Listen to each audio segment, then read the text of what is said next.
अस्सलाम वालेकुम। आज की इस वीडियो में हम बात करने वाले हैं सैलाब की तबाहकारियाँ उर्दू में मज़मून। दोस्तों, अगर आपने अभी तक हमारे चैनल उर्दू कॉपी को सब्सक्राइब नहीं किया तो जल्दी से इस चैनल को सब्सक्राइब करें, इस वीडियो को लाइक और अपने दोस्तों के साथ शेयर ज़रूर करें।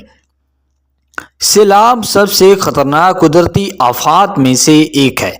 ये तब होता है जब किसी भी इलाके में ज़रूरत से ज़्यादा पानी जमा होता है। ये आम तौर पर शदीद बारिश की वजह से होता है।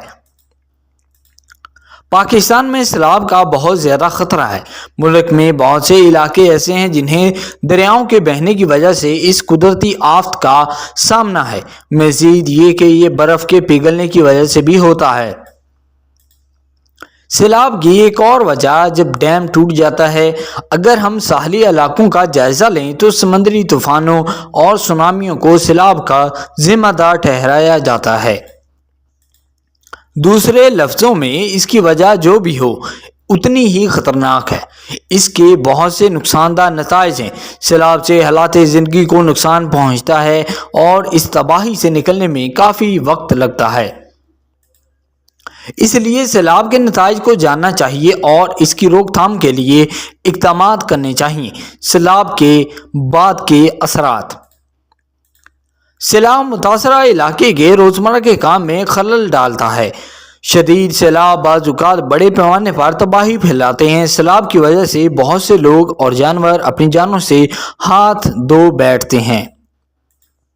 कई दिगर जख्मी हो जाते हैं। सैलाब से बीमारियों में भी इजाफा होता है। खड़ा पानी मच्छरों को अपनी तरफ मतवज्जा करता है जो मलेरिया, डेंगू और दिगर बीमारियों का बायस बनता है। मज़ीद बरआं लोगों को बिजली के करंट लगने के खतरे की वजह से बिजली की बंदिश का सामना करना पड़ता है। इन्हें महंगी कीमतों का भी सामना करना पड़ता है। जैसे जैसे खुराक और अशिया की सप्लाई महदूद हो जाती है, कीमतें कुदरती तौर पर बढ़ जाती हैं। इससे आम आदमी के लिए बड़ा मसला पैदा होता है। सबसे अहम बात यह है कि पूरे मुल्क को मुआशी नुकसान का सामना है। लोगों को बचाने और इस आफत से निपटने के लिए दरकार वसाइल एक भारी रकम का मुतालबा करते हैं। इसके अलावा शहरी अपने घर और गाड़ियां खो देते हैं जिसके लिए इन्होंने सारी ज़िंदगी काम किया। इसके बाद सैलाब भी माहौल को मुतासर करता है। ये मिट्टी के कटाव यानी कि ज़मीनी कटाव का सबब बनता है और इससे मिट्टी का मियार ख़राब होता है। हम ज़रख़ीज़ मिट्टी से महरूम हो जाते हैं। इसी तरह सैलाबी नबातात और हैवानात को नुकसान पहुंचाता है। वो फसलों को नुकसान पहुंचाते हैं और दरख्तों को बरतरफ करते हैं। बरतरफ यानी कि अलग करना या सिरकाना। इस तरह इन संगीन नताइज से बचने के लिए इक़दामात किए जाने चाहिए।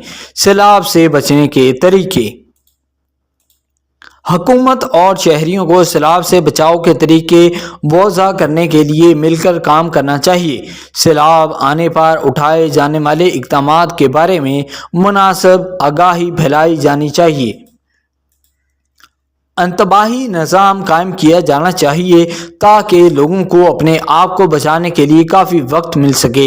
इसके अलावा जिन इलाकों में सैलाब का ज़्यादा इम्कान होता है वहाँ सैलाब की सतह से ऊंची इमारतें कायम होनी चाहिए।